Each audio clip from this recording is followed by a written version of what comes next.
Renata, a diferença de 64, vou falar agora como professor de história.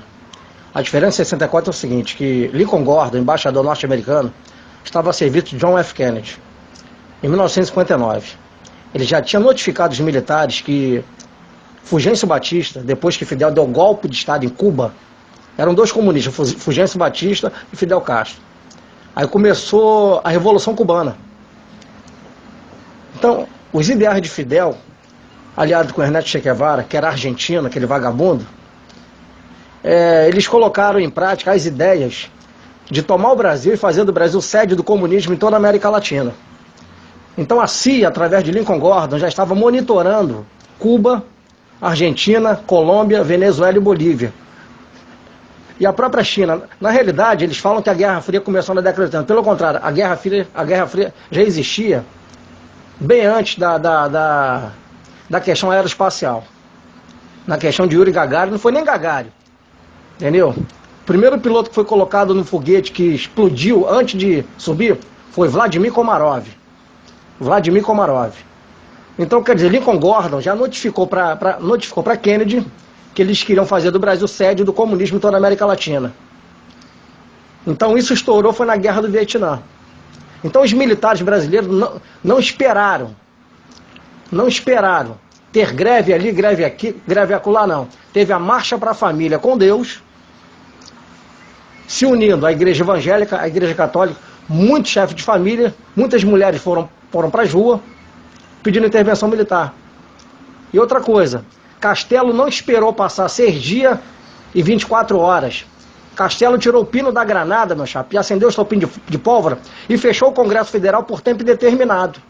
E ele sancionou o ato institucional número 2. O que é o ato número 2? Ele acabou com eleições diretas, promovendo eleições indiretas, porque até naquela época, os chefes de Estado eram nomeados por ministro ou por administradores de casas civis. No regime militar, não.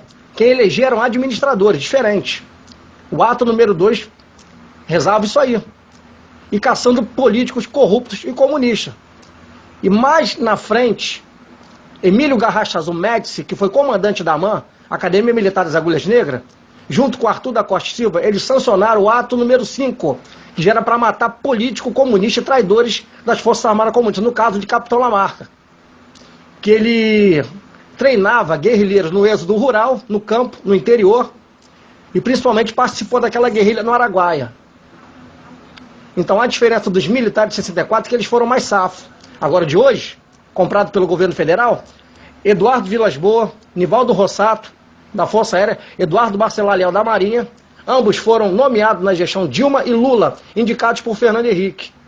Só Dilma e Lula nomearam mais de 69 generais. Total, somando, uns 120 generais, Fernando Henrique e vice-versa, Michel Temer e vice-versa.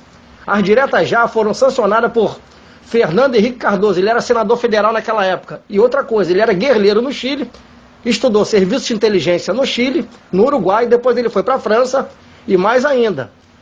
Rodrigo Maia, o pai dele, César Maia, era presidente de um dos piores partidos comunistas do Brasil, que era o PCB, que era o Partido Comunista Brasileiro.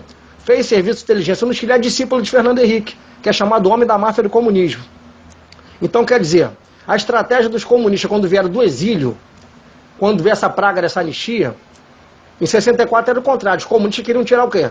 Os militares do poder. Hoje não. Hoje os patriotas e veteranos e verdadeiros intervencionistas querem tirar o quê? Os comunistas que estão nos poderes, que é mais difícil, que eles estão nos 3 poderes, Tribunal Superior Eleitoral, Supremo Tribunal Federal, Executivo, Judiciário, Legislativo, OAB, Ministério Público, etc. e tal.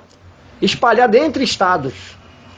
Então, quer dizer, a estratégia dos comunistas, desses políticos, quando eles redigiram a Constituição de 1988, porque até 85 era válido o voto indireto. Naquele aquela pseudo-morte de Tancredo Neves. Na realidade, ele foi assassinado pela cúpula Sarney, Collor de Mello, Fernando Henrique. Aquilo ali foi queima de arquivo. Não foi nem teoria da conspiração, foi queima de arquivo, aquilo ali. Então, em 88, Fernando Henrique, sendo marxista, leninista, ele trouxe para o Brasil os ideais de Karl Marx, Vladimir Lenin, os ideais de Stalin, e pregou o comunismo aqui dentro, principalmente nas universidades, que ele é professor, que ele é poliglota, ele é mestre. Então, quer dizer, Quais os ideais comunistas aqui no Brasil? Quais são as suas finalidades? Foi o que Hitler fez na Segunda Guerra Mundial. Foi o que Stalin fez. Foi o que Lenin fez. Foi o que Mussolini fez. Foi o que Hirohito fez. Ele primeiro desarmou toda a população. A Hitler fez isso na Polônia e na Alemanha. O comunismo ele faz isso. Stalin fez isso. Mussolini fez isso. Eles desarmam a população, divide as classes e depois coloca um contra o outro.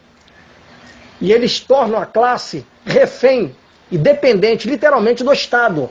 Aí os projetos sociais aqui no Brasil. Veja os projetos sociais.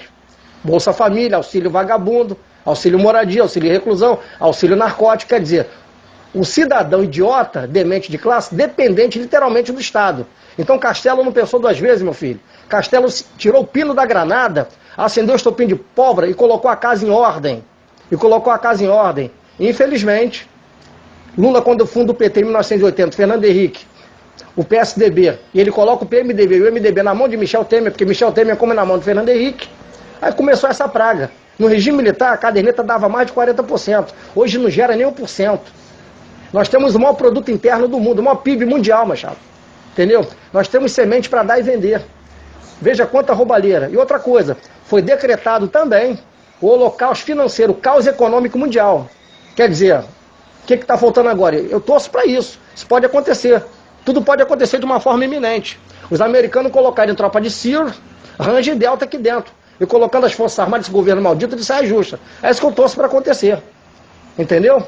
Ou uma insurreição dentro das Forças Armadas, ou uma Operação Valquíria, para favorecer os veteranos, que eles vêm para o nosso lado, e pelo menos vão pegar uma divisão dessa, cara. Tudo pode acontecer.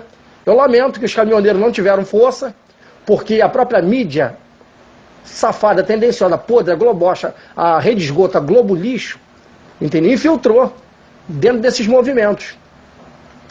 E as próprias Forças Armadas, infelizmente, cara, que comem na mesa do governo federal, que tem uma tonelada de comunistas, oficiais generais superiores, fortaleceu, cara, esses ideais da própria mídia. É isso que aconteceu, cara. Diferente de 64. Anos de ouro que não voltam mais. Anos de ouro.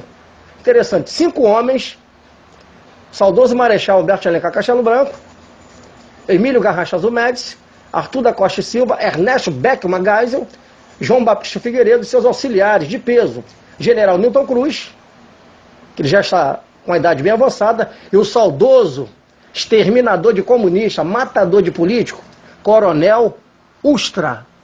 E o saudoso general, que não é pai desse Mourão de hoje, Olímpio Mourão Filho. O pai desse Mourão de hoje é Antônio Mourão. Olímpio Mourão Filho, de 64, era general de exército, o maior cargo exercido pelo exército brasileiro. O pai desse Mourão era general de divisão, carga abaixo de um general de exército. Selva de Sumas, campanha. Agora eu falei um pouquinho de história. Reconté.